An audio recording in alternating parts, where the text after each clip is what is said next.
Aula introdutória aos 10 mandamentos, esse tema tão rico, tão especial, e mais do que estar aqui compartilhando a palavra de Deus, queria ler o áureo com os irmãos em Mateus 22 e 34. Agradeço a Ellen, sempre Ellen na NTLH por gentileza. E hoje é um motivo de alegria não só porque nós estamos aqui na casa do Senhor, mas porque o pastor Carlos me emprestou o seu xodó, que é o seu microfone. Então isso me deixa muito alegre. Eu disse para ele que era um presente de aniversário, e isso não me deixa tão feliz, porque o Ebert estava na hora, ele perguntou quantos anos eu faria. Eu disse a minha idade, ele disse que eu não estava falando a verdade. Mas tudo bem, alguns irmãos já me deram 40 e poucos, né? Eu vou fazer 29 anos, irmãos. O que é isso? Não acredito, não é possível que isso não seja notável. Amém? Vamos ler então o texto áureo, que resume, né, toda a obrigação do cristão, a fim de que ele cumpra a lei, que diz assim, deixa eu mudar a minha versão, Mateus 22 e 34. Os fariseus se reuniram quando souberam que Jesus tinha feito os saduceus calarem a boca. E um deles, que era mestre da lei, querendo conseguir alguma prova contra Jesus, perguntou: Mestre, qual é o mais importante de todos os mandamentos da lei? E Jesus respondeu: Ame o Senhor, o seu Deus, com todo o coração, com toda a alma, com toda a mente. Esse é o maior mandamento e o mais importante. E o segundo mais importante é parecido com o primeiro.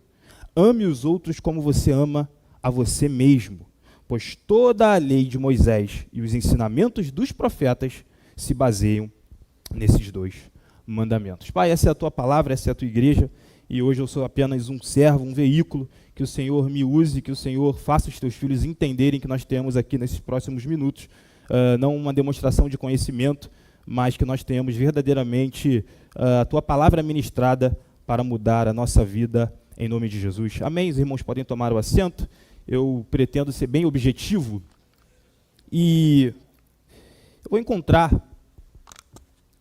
a melhor maneira, a melhor didática, e já explicando para os irmãos o que acontece, né? Enquanto eu vinha para cá, eu pensava numa matéria que eu adorava na faculdade, que era uma matéria chamada Introdução à Teologia. Então, antes de se estudar a teologia em si, peço perdão para os irmãos, mas eu nem tinha reparado. Então, antes de nós estudarmos a teologia, é importante que nós estudemos a introdução à teologia. Então, não dá para se estudar teologia sem se definir, por exemplo, o que é teologia. Qual é a relação entre teologia e mistério? O que é dogma? O que é doutrina? O que é fé? Né? Não dá para se adentrar em certos assuntos sem que nós tenhamos uma introdução a esses assuntos. Né? Por isso o pastor Carlos falou que hoje seria uma aula de introdução aos 10 mandamentos. Então, para toda a área do conhecimento, e quando se fala em Bíblia e em conteúdos bíblicos, não é diferente. Nós precisamos sempre de conceitos introdutórios, e o nome bonitinho para isso é prolegômenos, né? Quer dizer, são todos os conhecimentos necessários para que eu consiga aprender algo. Né? Então, é a introdução a algo. Quem vai aprender leis ou direito precisa entender o que é lei, o que é direito, qual a relação entre direito e sociedade. E me lembrei disso e disse, vou começar dessa maneira. Está ali o Ebert, que fez uma brincadeira hoje comigo que me deixou chateado. Vou começar dessa maneira explicando para os irmãos a necessidade de, antes de nós falarmos dos 10 mandamentos, na semana que vem começamos de fato, o pastor Afrânio estará aqui, de falarmos sobre conceitos. Então, Ellen, meu sinal é sempre esse aqui, você pode passar. Assim como não há como se estudar teologia sem saber o que é teologia, sem saber o que é fé, sem saber a relação entre fé e ponto de contato, não dá para se estudar os 10 mandamentos se nós não entendermos que os 10 mandamentos são, na verdade, uma categoria. Então, existe uma relação de pertencimento. Os 10 mandamentos estão dentro de outras categorias maiores. Na verdade, 10 mandamentos, ou os 10 mandamentos, são uma lei moral, a gente vai chegar lá. Leis morais também fazem parte, por sua vez, de uma outra categoria, que são as leis de Moisés. Então, se eu estudo os 10 mandamentos sem me atentar sobre o que é a lei de Moisés, né, nós não podemos usar a lei de Moisés de maneira geral, Aliás, devemos nos perguntar por que algumas partes da lei de Moisés se aplicam à igreja e outras não. Por que o crente, como diz a lei, precisa honrar o pai e a mãe, mas pode, por exemplo, misturar sementes, pode comer carne branca, carne de porco, né? Então, é importante que nós saibamos exatamente o que significa a lei de Moisés, mas nós também não entenderemos a lei de Moisés e não saberemos responder a estes questionamentos se nós não entendermos que a lei de Moisés também faz parte de um grupo maior, que são as leis em geral. Então, no tempo de Moisés, nós tínhamos a lei de Moisés, a lei do Egito, a lei de Italião, o código de Hammurabi e vários códigos de comportamento que, de certa forma, regulamentavam, ditavam o comportamento humano e ordenavam a sociedade. Então, eu queria que os irmãos esquecessem por um instante o tema do nosso estudo nas próximas 10 terça-feiras e consideremos o conceito puro de lei. Não é o conceito de lei de Moisés. Antes de chegar em lei de Moisés, lei. Lei. Porque se 10 mandamentos fazem parte da lei moral e a lei moral faz parte da lei de Moisés, se nós não entendermos o que é lei, nós não vamos entender os 10 mandamentos. Então, vamos começar. Na verdade, esse esquema, ele ilustra o que eu acabei de falar, num conjunto matemático. Os 10 mandamentos fazem parte de um conjunto maior, lei moral. A lei moral faz parte de um conjunto maior, lei de Moisés. A lei de Moisés faz parte de um conjunto maior, que é a lei em geral, como temos leis de trânsito, leis penais, normas e costumes sociais e constituições, e as leis fazem parte de um contexto maior, que é a sociedade. Então, eu nem deveria começar a estudar 10 mandamentos se eu primeiro lá em cima não entender a relação existente entre direito e sociedade. Repare que em todo lugar onde há interação social, como na igreja, há regras e normas. Onde houver, pode passar, por favor? Eu vou te complicar, Ellen, coloca o próximo, depois a gente volta para esse. A relação entre o direito e a sociedade. Existe um antigo brocardo latino que diz o seguinte: onde há sociedade, isso é, onde há seres humanos interagindo, e isso serve para o trânsito, para a igreja ou para o fórum, ali haverá leis, ali haverá regras. E isso acontece porque o ser humano tem a tendência de agir procurando os seus próprios interesses. Então o ser humano sempre vai querer atender ao seu interesse em detrimento do interesse da coletividade. Então eu, quando estou dirigindo, eu não quero parar, né? Eu não quero parar. Por mim, quando eu entregava pizza, então, graças a Deus, eu tinha ali um anjo me guardando, porque eu não queria parar de jeito nenhum. E, evidentemente, se ninguém quer parar, nós criamos uma lei de trânsito que diz que quando o farol estiver vermelho, alguns carros param e outros seguem. Então, as leis servem para organizar e permitir as relações sociais. Sem lei, sem regras, sem ordenamentos, a convivência, a vida em sociedade, ela fica impossível. E, como eu disse, isso serve para qualquer tipo de interação social. Então, repare que hoje, nesse culto, temos pessoas com diferentes atribuições. O Vitor Hugo está na produção, eu falo, os irmãos ouvem, o Flávio serve, o pastor dirige. E nós temos leis nos guiando. Nós temos leis. Por exemplo, quer ver uma lei que rege a nossa reunião? Diáconos precisam vir vestidos com uma certa vestimenta. Você repara que eles têm uma camiseta branca, uma calça preta, uma gravata preta. Essa é uma regra. Isso é uma regra. Então, toda a convivência social, seja no trânsito, na igreja ou no fórum, que tem as suas regras também, salvo engano, no fórum não se pode entrar, acho que de bermuda, você tem leis que servem para organizar essa convivência humana que tende a ser levada ou regrada pelo egoísmo. Agora eu vou pedir para você voltar, Ellen, complicando um pouco a sua vida. Então, se os 10 mandamentos fazem parte da lei de Moisés e as leis de Moisés fazem parte de outras, ou de uma sociedade que se organiza em leis, e a lei de Moisés não é diferente, nós não podemos começar a série sem ter gravado na cabeça, eu vou repetir isso umas 30 vezes, o conceito de lei. Pois bem, vamos a uma definição mais simples de lei, que seria: lei é uma instrução. Então, você vai chegar e alguém vai te dizer: o que é lei? Lei é instrução. Como na bula do remédio. Repare que se eu não sigo a instrução da bula do remédio, eu vou suportar uma consequência. Então, se diz, tome 1 dipirona a cada 3 horas, eu tomo 5, eu vou sofrer um colateral. Mas a gente vai falar sobre isso, esse é o conceito de sanção. Um conceito mais elaborado, mais político, inclusive, de lei é o seguinte: leis são um conjunto de normas, essa palavra é importante, obrigatórias. Leis não são conselhos e recomendações. Então, Bruce e Bruna, quando dizem para o diácono, vocês precisam servir com esse uniforme, eles não estão dando uma dica, uma recomendação de etiqueta. Não, é uma lei, uma norma obrigatória que regulamenta o serviço dos diáconos. Então, lei é um conjunto de normas obrigatórias que organiza uma sociedade, seja a igreja, seja uma repartição pública, seja o trânsito, e impede que o individual, que os interesses do Wallace prevaleçam sobre o interesse coletivo. Então, como eu disse, conclusão lógica, através de leis, normas e ordenamentos, a convivência humana torna-se possível e solidária. Evidentemente que num lugar onde não há normas, princípios, regras e ordenamentos, a convivência humana tende a ser confusa. Vamos seguindo. E aí, meus irmãos, pode voltar, por favor, Ellen? Porque essa definição de lei, pode voltar na lei e sociedade. Acho que é depois desse. Não, volta. Volta. Isso, parou aí.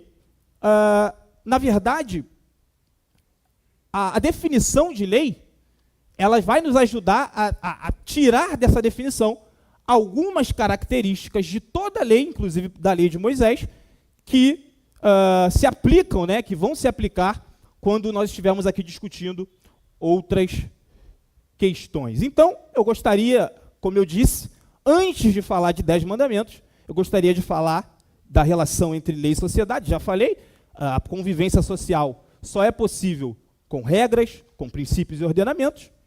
E falar também, antes de falar de lei de Moisés e de 10 mandamentos, de lei e das suas características. Vê se você acha, por favor, Ellen, a definição de lei, que deve ser 2 slides atrás desse, e depois eu volto para esse slide aqui. Então, como eu disse, você vai ficar repetindo, conjunto de normas obrigatórias, não conselhos, que organizam uma sociedade e impede que o interesse individual prevaleça sobre o interesse coletivo. Portanto, as leis possuem certas características.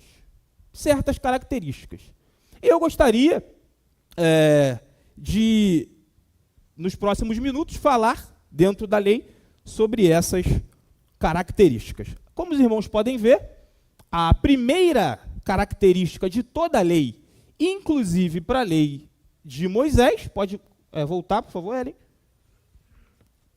é a sua qualidade de imperatividade. Aliás, já previno aos irmãos alguns termos mais técnicos, mas importa para a gente a definição. Então, toda a lei, ela é dotada como característica, inclusive as leis de Moisés, de imperatividade. O que isso significa? Isso fala da origem da lei e do cumprimento da lei. Pode passar, por favor, Ellen. As leis são imperativas, primeiro, porque uma lei só é válida, só é eficaz, ela só é legítima, se ela é feita por autoridade legítima. Então, a imperatividade da lei fala do poder do império da lei.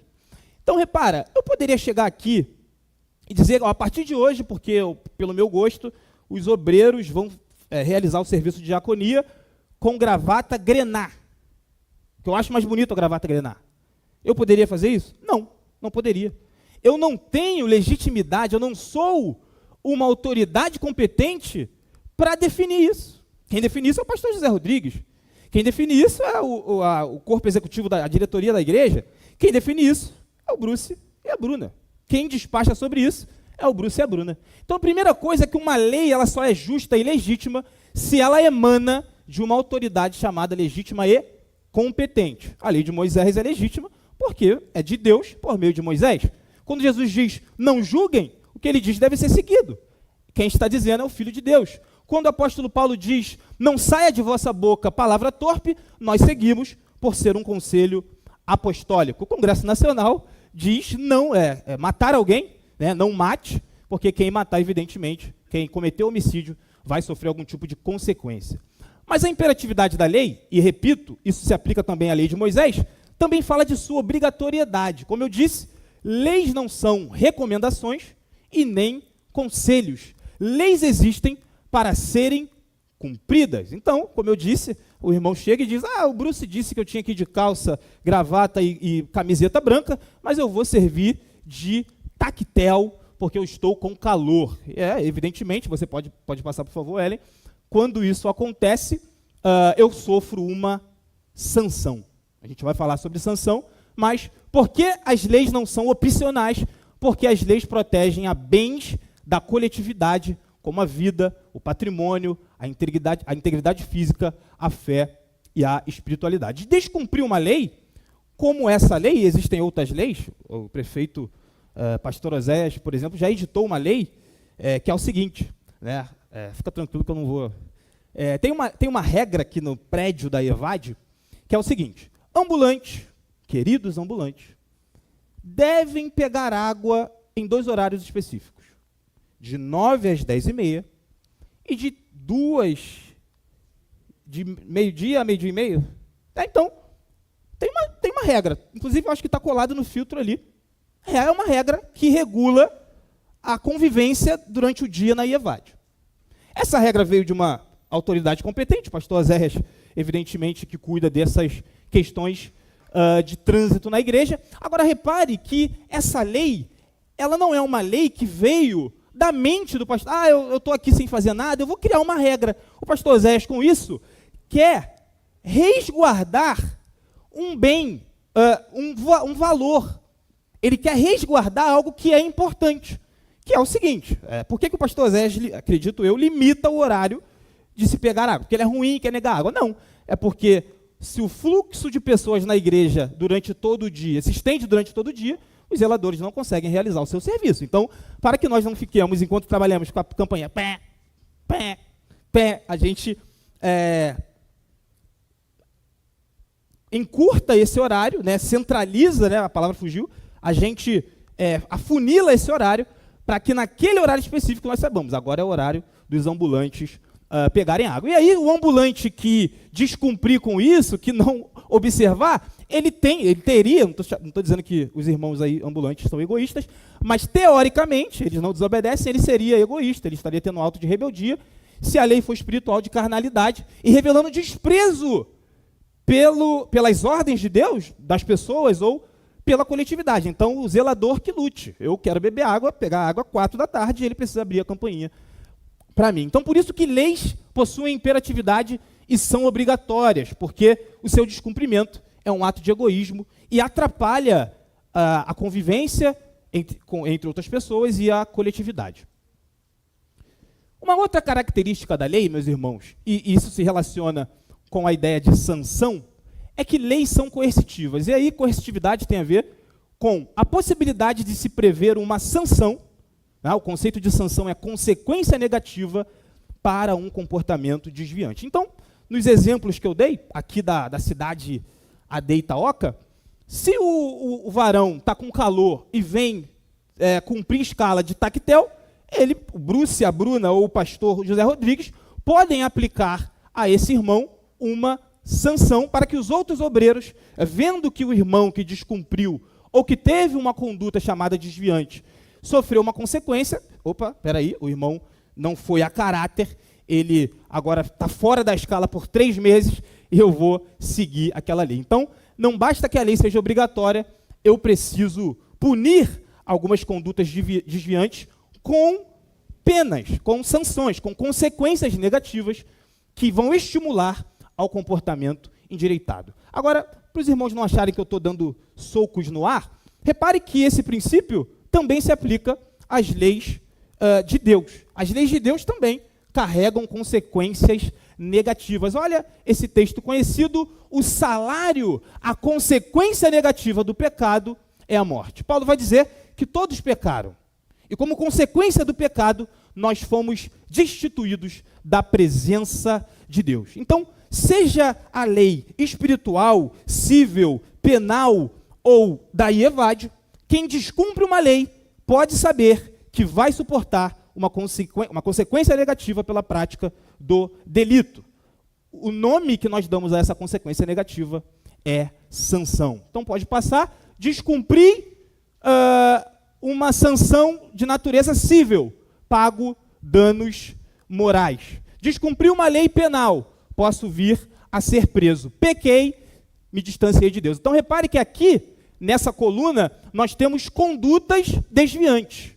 E na outra coluna, a paga, a consequência, a sanção correspondente. Então repare que coercitividade, que são, repetindo, consequências negativas, frutos de comportamentos desviantes, estão presentes também em leis divinas. Né? Se eu descumpro lei civil, terei de pagar danos morais. Então, Deus me livre e guarde, mas se eu estiver dirigindo e bater na traseira do pastor Carlos, né, tanta gente para bater, né, eu vou ter que reparar o dano, eu vou ter que pagar o valor necessário para que ele conserte o seu veículo.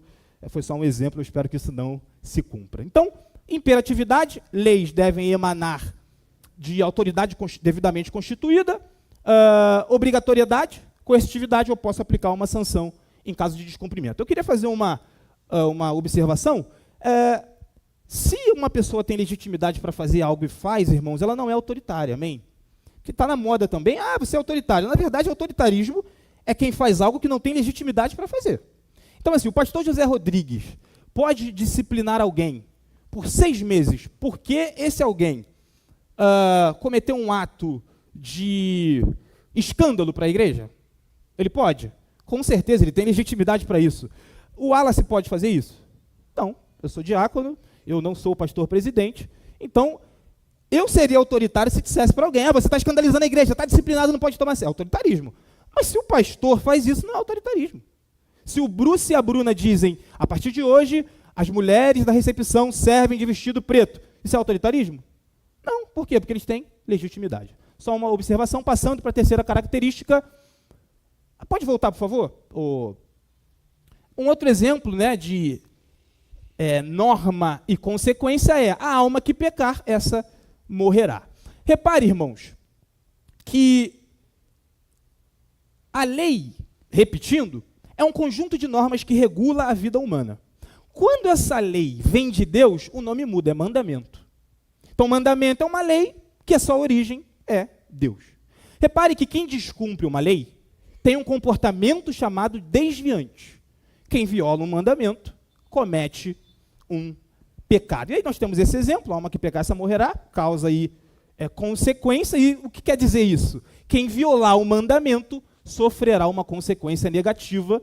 A ideia de morte ali pode ser esse distanciamento, né? A palavra morte tem como raiz separação. Né? Então, como eu disse, repare, mesmo as leis de Deus são dotadas de coerção. Então, tudo que eu estou falando aqui se aplica à lei de Moisés e às leis de Deus. Vamos seguindo. Terceira característica de 4, leis são obrigacionais. Tá? Essa é a parte que eu estou com mais temor de entrar, porque é um conceito bem de advogado, né, do Carlinhos, deve saber melhor, mas o que fala o caráter obrigacional? Precisamos entender o conceito de obrigação. Então, obrigação, toda vez que entre 2 indivíduos houver uma relação em que um deve algo ao outro, simplificando, nós temos aquilo que os advogados chamam de relação obrigacional, certo? Por que isso é importante? Leis geram obrigações. Leis geram obrigações. E a natureza dessas obrigações são sempre 3. Você pode me trazer qualquer tipo de lei, de qualquer qualidade, de qualquer tipo, de qualquer época, essa lei ela sempre vai ser ou um dar, ou um fazer, ou um não fazer. Sempre, sempre. Leis geram obrigações. E essas obrigações sempre terão uma dessas 3 características tridimensionais. Ou essa lei expressa uma obrigação de dar algo a alguém, ou uma obrigação de fazer algo, ou uma obrigação de não fazer. Então vamos começar por aqui. Leis que expressam a obrigação de não fazer, você já deve ter visto no jornal, o agressor está agora impedido de se aproximar num perímetro de 5 quilômetros da vítima. Ele tem uma obrigação, ele tem com aquela vítima obrigação, uma relação de dívida, e ele não pode, então, se aproximar daquele perímetro. E isso se traduz também nas leis de Deus. Então, não matarás é o exemplo de uma lei que gera uma obrigação de não fazer algo, de se omitir num comportamento. Por outro lado, existem leis que geram obrigações de fazer e que exigem de nós uma atitude ativa. Honra ao teu pai e à tua mãe. E existem outras leis que têm uma natureza de entregar coisa a alguém. Trazei todos os dízimos à casa do tesouro. Então, até as leis de Deus sempre terão uma dessas três características. Ou elas gerarão uma obrigação de não fazer algo, não mate, não cobice, não adultere. Ou elas gerarão a obrigação de fazer algo, santifique o meu sábado, honre o teu pai e a tua mãe. Ou elas gerarão uma obrigação de dar coisa certa, que seria a 10ª parte da fazenda. Bom, eu disse que leis são imperativas, emanam de autoridades competentes e são obrigatórias. Eu disse também que leis são coercitivas, elas autorizam a aplicação de uma sanção caso você tenha comportamento desviante. Eu disse que leis, elas, agora, pode voltar, por favor? São obrigacionais, pode continuar, né? Ou seja, elas geram a obrigação de dar, fazer ou não fazer.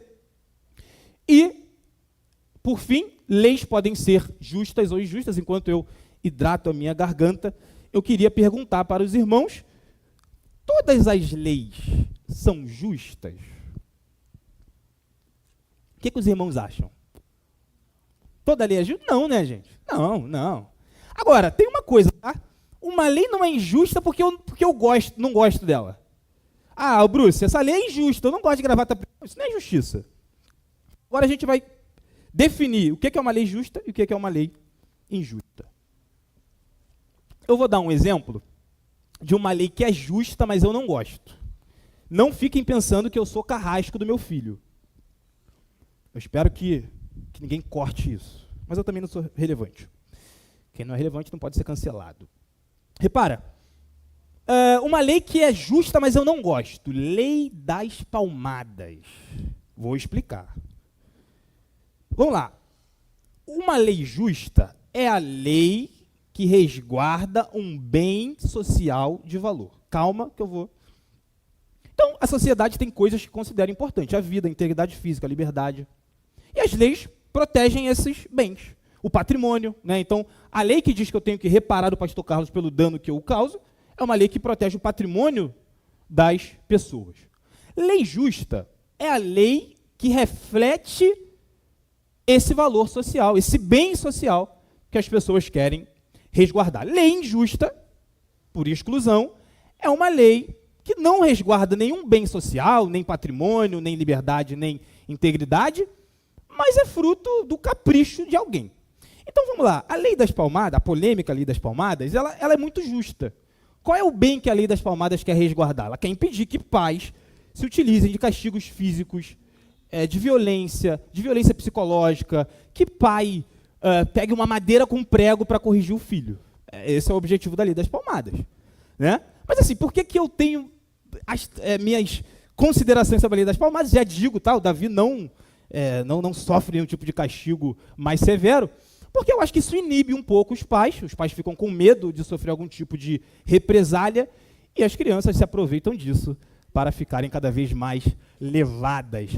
Mas repare que não é porque eu não vou muito com a lei que a lei é injusta. A lei é justa, ela resguarda um bem da vida, que é a integridade física das nossas crianças. A lei não matarás resguarda a vida. A lei que eu citei de dever de indenizar aquele que bate em carro alheio está no Código Civil Brasileiro e resguarda o patrimônio. Então, lei justa é aquela que protege qualquer bem da vida. Lei injusta é aquela que é fruto de caprichos humanos, e um exemplo muito claro de uma lei injusta, criada exclusivamente para atender interesses de natureza pessoal e aos caprichos humanos, está lá em Daniel, capítulo 6, os irmãos lembram da história, o decreto-lei do rei Dario não queria resguardar a nenhum bem, não era para a coletividade, era simplesmente porque alguns governadores tinham inveja de Daniel, e então, de certa forma, tentaram convencer o rei a editar uma lei que impedisse que Daniel orasse ao seu Deus. Então, esse é um grande exemplo de lei injusta, visto que não atende interesse coletivo, mas a interesse de um pequeno grupo. Sendo assim, como se verificar a justiça de uma lei, se ela possui capacidade de resguardar algum bem da vida ou interesse público em geral, ela é uma lei justa. Se ela atende a caprichos de um grupo ou classe, ela é uma lei injusta. Então, a lei das palmadas é uma lei justíssima. Bem, voltando, agora sem esquecer com a minha cola, como eu disse, essas características, eu procurei dar vários exemplos na lei de Moisés, para os irmãos saberem que a lei de Moisés ela é legítima porque emana de autoridade competente, ela vem de Deus. Ela é legítima porque seu cumprimento é obrigatório. Ela é coercitiva porque quem não cumpre a lei de Moisés sofrerá duras penas e sanções. Ela é obrigacional porque ou ela gera a obrigação de dar, fazer ou não fazer. E elas, evidentemente, são todas justas, porque todas as leis de Moisés resguardam bens importantes para nós, embora haja aqui um asterístico, porque a gente pode discutir a justiça da lei para a igreja, a justiça da lei de Moisés para a igreja e a sua aplicabilidade. Então, essa lei, meus irmãos, que eu citei, ela incorpora todos os princípios. Então, repare, trazei todos os dízimos à casa do tesouro. Isso não é um conselho, isso é uma ordem. Então, essa lei é imperativa. Ela vem de uma autoridade competente? Claro, ela vem de Deus, veiculada pela boca do profeta. Ela é uma lei coercitiva, ou seja, há uma consequência negativa pelo seu descumprimento? Com certeza. Quem descumpre essa lei, peca. Então, há uma consequência negativa, o distanciamento de Deus. Ela é uma lei obrigacional? Com certeza. Ela gera uma obrigação que consiste num dar, obrigação de entregar coisa que são os bens. Ela é uma lei justa porque ela resguarda um bem de interesse coletivo. E que bem é esse? Está na própria lei, para que haja mantimento na minha causa. Então, como é que eu vou aferir a justiça de uma lei? Seu objetivo, para que haja mantimento na casa do Senhor. Seu objetivo é justo, a lei é justa. Certo? Então, nós falamos sobre a sociedade, a relação entre direito e sociedade. Na vida social é necessário regras que ordenam as relações humanas. Nós falamos sobre lei e as suas características, que são a imperatividade, coercitividade, a característica de ser obrigacional, enfim. E a lei de Moisés, e agora chegamos na lei de Moisés, já falamos sobre lei, podemos falar sobre a lei de Moisés, que tinha objetivos excedentes, né? Então, os objetivos da lei de Moisés são diferentes e diversos, né? E se excedem aos objetivos de uma lei comum. Então, enquanto que a lei penal e civil, ela tem exclusivamente a ideia ou o objetivo de organizar a vida em sociedade, a lei de Moisés tinha outros objetivos, e nós vamos exatamente ver isso agora. Então, vamos lá. A lei de Moisés, meus irmãos, Ellen, você consegue colocar o primeiro slide? Só para os irmãos não perderem o fio. Então, nós começamos falando sobre a relação entre lei e sociedade, a necessidade de leis em vida social. Nós falamos sobre as características das leis em geral, e agora nós estamos exatamente aqui na lei de Moisés e vamos falar sobre cada ponto dessa lei. Agora, se você puder, volta para onde a gente estava. Então, a lei de Moisés, irmãos, como eu disse, as leis que eu citei, leis cíveis e penais, elas só têm esse objetivo. Elas não passam daqui. O objetivo é regular as relações entre as pessoas e impedir que, havendo conflito de interesse, você tenha a prevalência de um interesse individual sobre o coletivo. E aí a lei de Moisés tinha pelo menos 3 objetivos, e cada objetivo da lei ela recebe uma nomenclatura. E nesse esquema, nós podemos responder, por exemplo, por que não é toda a lei de Moisés que serve para a igreja? Há partes da lei de Moisés, e evidentemente que essa parte se aplica a todos nós, mas outras partes não se aplicam a nós.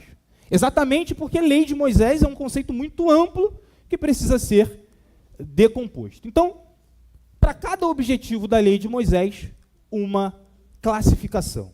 A primeira classificação da lei de Moisés, ou o primeiro objetivo, é, claro, definição do começo, regular as relações entre as pessoas e servir como um guia em caso de conflito de interesses, sobretudo interesses patrimoniais. Eu não sei se a Ellen está no The Flash, senão eu vou abrir aqui, eu preciso ler esse texto, Êxodo 22:6. É um exemplo de lei que quer regular conflito de interesses e proteger o patrimônio. Sim, ela está no The Flash. Olha o que diz essa lei, lei civil, lei judicial. Lembrando, o objetivo aqui é puramente regular a relação entre as pessoas. Se alguém acender uma fogueira no seu campo e esse fogo pegar nos espinheiros e se espalhar para o campo de outro homem e destruir os seus feixes de trigo, as suas plantações, repare na ênfase de um patrimônio, né? Então, feixes de trigo e plantação é o patrimônio do homem, que já estiverem maduras, ou seja, causando-lhe um prejuízo material, aquele que acendeu a fogueira pagará os prejuízos. Qual é a natureza dessa lei? Proteger o patrimônio, obrigar a reparação de danos, por isso chamamos de lei civil. É o direito civil, um ramo do direito que procura proteger o patrimônio das pessoas. Pode voltar para a tela. Então, a esse objetivo, regular as relações e proteger o patrimônio, lei civil. Essas leis se aplicam a nós? Não nesses termos. As leis cíveis, como, por exemplo, a lei que proibia a mistura de semente, leis militares, não se aplicam à igreja. Se aplicam porque a nossa lei civil é parecida com aquela. Então, o artigo 927 do Código Civil diz exatamente a mesma coisa. Aquele que causar um dano a alguém deve reparar aquele dano. Mas se aplica por causa do Código Civil brasileiro, não por causa da lei de Moisés. Ou porque a lei é justa. Mas, enfim, eu não vou entrar nessa seara nessas horas. O segundo objetivo da lei de Moisés, irmãos, é disciplinar o culto no tabernáculo, os sacrifícios, o ofício sacerdotal e as cerimônias de purificação. A essa parte da lei chamamos lei cerimonial. Repare, nós não temos nem mais tabernáculo, nem mais sacrifícios e nem mais sacerdotes nesses termos.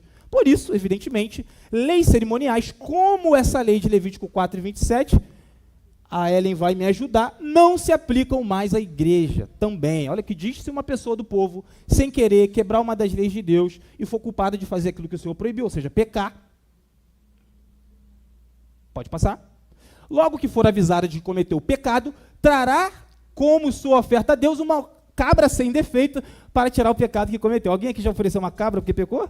Não. Essa lei é uma lei cerimonial e só se aplicava ao povo de Israel até a morte de Jesus. Então, leis cíveis não se aplicam mais, era para regular a relação daquele povo naquele tempo. Leis cerimoniais, pelo menos não essa, não se aplicam, desculpa, Ellen, não se aplicam mais, porque não há mais sacrifício. Jesus Cristo é o sacrifício, é o Cordeiro de Deus que tira o pecado do mundo, mas se eu tenho a lei civil que regula a relação entre aquele povo do deserto, cheio de vícios do período de escravidão, se eu tenho a lei cerimonial que disciplina o culto, os sacrifícios e o ofício de sacerdote, que não servem para a gente também, eu tenho a lei moral, que são os 10 mandamentos. Então, nós chegamos no nosso ponto nosso objetivo, né? Nós começamos em sociedade, passamos por lei de Moisés, os 10 mandamentos fazem parte, são um subgrupo dentro da lei de Moisés que subdivide-se. E a única parte da lei de Moisés que ainda obriga ou vincula a igreja é justamente a lei moral. Qual é o objetivo da lei moral? Santificar a relação do homem consigo, por isso regras alimentares também, com os outros, amarás ao teu próximo, e com Deus, não terás outro Deus além de mim. Evidentemente, essa parte da lei ainda se aplica à igreja. Você consegue colocar o primeiro slide, Ellen, por favor? Então, repare que, repetindo, lei, conjunto de normas que regulamentam, que disciplinam a vida em sociedade. Sem essas normas, a vida em sociedade torna-se quase impossível. Dentro de leis, eu tenho leis constitucionais, leis de trânsito, leis penais, costumes, etc., e lei de Moisés. Lei de Moisés se subdivide em 3. 2 não se aplicam mais à igreja. A lei moral se aplica à igreja, a lei moral são os 10 mandamentos. E aí, pode seguir, por favor. Precisamos, por fim, nesses 7 minutos, falar sobre a relação de Jesus com a lei de Moisés e como a igreja se relaciona com os 10 mandamentos. Meus irmãos, Jesus cumpriu toda a lei de Moisés. E a nossa fé é justamente que ele cumpriu por nós. Desse modo, a nossa salvação não se dá mais por uma obediência perfeita, graças a Deus. A lei de Moisés, a nossa salvação se dá pelo relacionamento, pela sintonia, pela comunhão com o Espírito Santo de Deus. A Bíblia diz que Abraão creu em Deus, e por isso ele foi considerado um justo. O que salvou Abraão foi o seu relacionamento com Deus, com o chamado irresistível do Senhor, que disse, saia da sua terra, e ele saiu, ofereça o seu filho, e ele ofereceu. Então, a obediência perfeita de Jesus à lei de Moisés nos livrou da obrigação de tê-la que cumpri-la de maneira perfeita. Pode passar, por favor. De modo que a salvação agora, como eu disse, não se dá mais, e os judeus rejeitam isso, né? O que nos diferencia dos judeus é isso. Eles acham que a salvação se dá pela perfeita obediência à lei. Nós acreditamos que Cristo cumpriu a lei por nós, e como nós operamos a nossa salvação, por esse relacionamento sincero, habitual e duradouro com o Espírito de Deus, reconhecendo, confessando, indo diante dele, pedindo perdão pelos nossos pecados, pedindo que o seu reino se estabeleça em nossas vidas. Desse modo, ninguém será salvo por obediência perfeita aos 10 mandamentos, pois foi para a liberdade que Cristo nos libertou, Gálatas 5:1.